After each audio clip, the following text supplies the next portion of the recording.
जनाजे के लिए उसको उसके नाले से पकड़ा हुआ था, शलवार के नाले से, इबाद भाई को। इबाद फरूक आगे बढ़ के उसने अपने बेटे के चेहरे से कपड़ा उठाया है, कपड़ा उठा के उसने अपने बेटे के चेहरे पर हाथ लगाया है। चूमने तक की इजाजत नहीं थी उसे। अगर उसे कब्रिस्तान तक जाने दिया जाता और उस नन्ही कली को अपने हाथों से, जिसको उसने बचपन से खिलाया था, उसको अगर कब्रिस्तान में सुपुर्दे खाक कर दिया जाता तो कौन सा आसमान टूट पड़ना था, कौन सी बगावत हो जानी थी। इस वक्त पाकिस्तान में जो सोग की एक फिजा कायम है, आपको रात को वीडियोस में भी देखा जा सकता है। आबाद भाई के साथ आपने बिल्कुल खड़े होकर जनाजा पढ़ा, बच्चे को खुद कब्र में उतारा। क्या वो मनाजिर क्या थे जो आपने खुद अपनी आंखों से देखे? इबाद फरूक को उस वक्त जनाजे में लेके आए जब तमाम इंतजामात मुकम्मल थे, जनाजा हो रहा था, इंतजार कर रहे थे। हम इंतजार कर रहे थे कि इबाद फरूक भाई आए और जनाजे के बार बार जो है अनाउंसमेंट, बिलाखिर उनको लाया गया। और इस तरह उसको जनाजे की हालत में भी, हालत नमाज में भी, मैं पूछना चाहता हूँ अपने ताकतवर हलकों से कि हालत नमाज में उसका बेटा, उसका लखते जिगर, उसकी दुनिया कट चुकी थी, वो जो है वो फौत हो चुका था, और उसके बेटे को जो है जनाजे के लिए उसको उसके नाले से पकड़ा हुआ था, शलवार के नाले से, इबाद भाई को। एक सोग की फिजा तो थी ही थी, क्या खौफ की फिजा भी थी कल जनाजे में? क्या हमारी पब्लिक में एक खौफ की फिजा कायम हो चुकी है, खासतौर पे अब एक खास जमात को सपोर्ट करते हुए?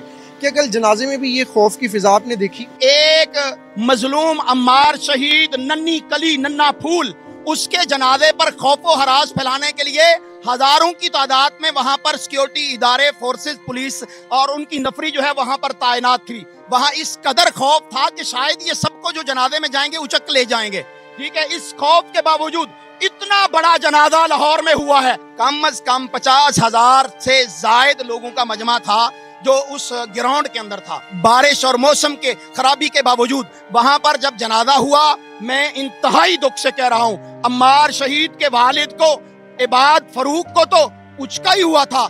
मैं पहली सफ में था, मैंने वहां पर गुफ्तगू भी की। इबाद भाई आए हैं, उनके बेटे का चेहरा कवर था, उसके चेहरे को देखने की इजाजत नहीं थी। इबाद फरूक को लाके पहली सफ में खड़ा कर दिया गया और हुक्म दे दिया गया कि चलो जी नमाज करवाओ, जनाजा करवाओ। इबाद फरूक बड़ी मुश्किल से आगे बढ़ा है, मैं आई विटनर हूँ, सच कह रहा हूँ। इबाद फरूक आगे बढ़ के उसने अपने बेटे के चेहरे से कपड़ा उठाया है, कपड़ा उठा के उसने अपने बेटे के चेहरे पर हाथ लगाया है। चूमने तक की इजाजत नहीं थी उसे। उसने अपने बेटे के चेहरे पर हाथ लगाया और फिर जब जैसे ही जनाजे से सलाम फेरा, एक सेकंड के लिए वहां रुकना इबाद फरूक के लिए जो है वो जुर्म था। मैं आगे बढ़ा हूं इबाद फरूक को मिलने के लिए, मुझे धक्का मारा है नामालूम अफराद ने। इबाद फरूक को वहां से फिलफौर ले गए। एक मिनट के लिए भी, एक सेकंड के लिए भी वहां रुकना उसके लिए जो है वो बर्दाश्त नहीं किया। ड्यूरेशन कितनी थी खौफ है? इबाद भाई के आने से जाने तक का कितना वक्त था? ज्यादा से ज्यादा 4 से 5 मिनट। अमार जा चुका है अल्लाह के पास, कल से उसने जाके तुम्हारी फाइलें मेरे अल्लाह के पास पेश कर दी होंगी कि मेरे बाप को सिर्फ एक नजरिए की खातर कि इस मुल्क में हकीकी आजादी हो, कानून के मुताबिक हुकूमत हो, कानून की हुक्मरानी हो, उसके लिए उसको कैदोबंद किया हुआ है।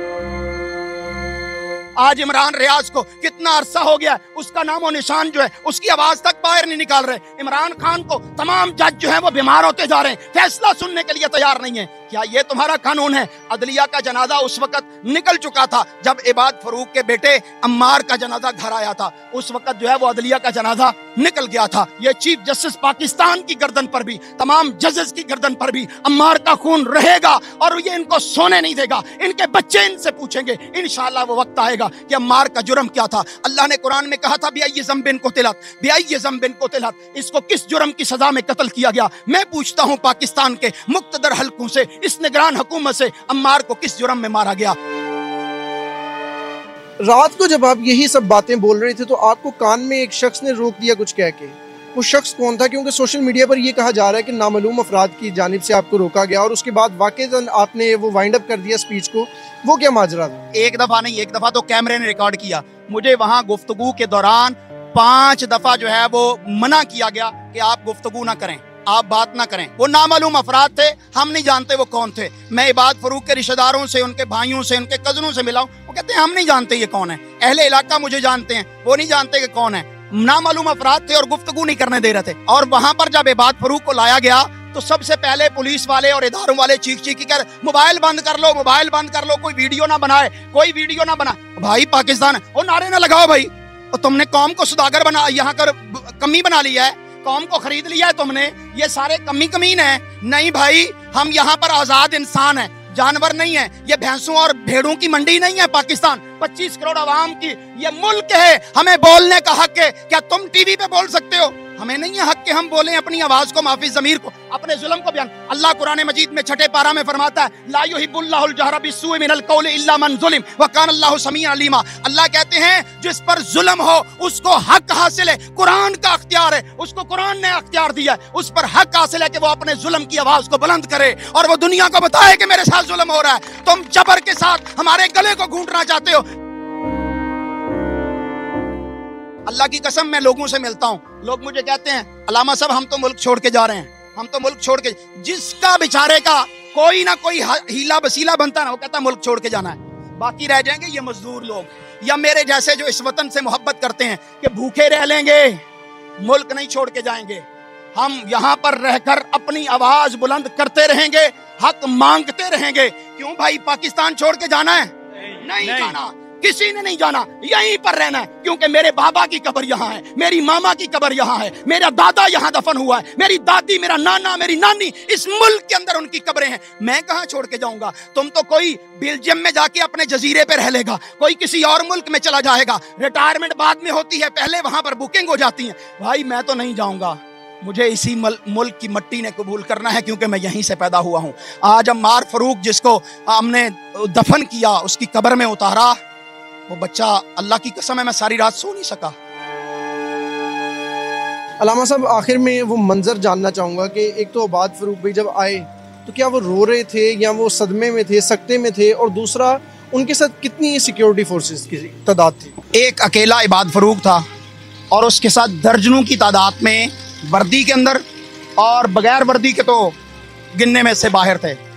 और वहां पर जब इबाद फरूक आया है तो पाकिस्तानी कौम जो जनाजे में शरीक थी वो वहां पर नारे लगाना शुरू हो गई, हिम्मत से, जुर्रत से, बहादुरी से, और वो अपनी मोहब्बत का इजहार कर रहे थे। अल्लाह की कसम कल जब इबाद फरूक आया, कौम को उसके साथ किसी को हाथ नहीं मिलाने दिया गया। वो अलग बात है कि मैं आगे बढ़ा हूँ, धक्कों के बावजूद मैंने जाके इबाद फरूक का चेहरा जो है वो चूमा है और उसे दिलासा दिया है कि तेरा बेटा जो शहीद हुआ है, हम तेरे दुख में शरीक हैं। लेकिन मुझे अफसोस है कि अगर उसे कब्रिस्तान तक जाने दिया जाता और उस नन्ही कली को अपने हाथों से, जिसको उसने बचपन से खिलाया था, उसको अगर कब्रिस्तान में सुपुर्द खाक कर दिया जाता तो कौन सा आसमान टूट पड़ना था, कौन सी बगावत हो जानी थी। लेकिन इबाद फरूक और उसकी फैमिली के साथ जो जुल्म और दुख हुआ है, मैं उस पर शर्मिंदा भी हूँ और अपने मुक्तदर हलकों से और वक़्त के हुक्मरानों से कहता हूँ, अल्लाह के लिए इस बात पे सॉरी कर लो। इस बात पे इबाद फरूक के साथ आकर और उसके अहले खाना के साथ आकर इजहार ताज़ियत करो, मरहम रखो, अल्लाह की कसम जुर्म भूल जाएगा।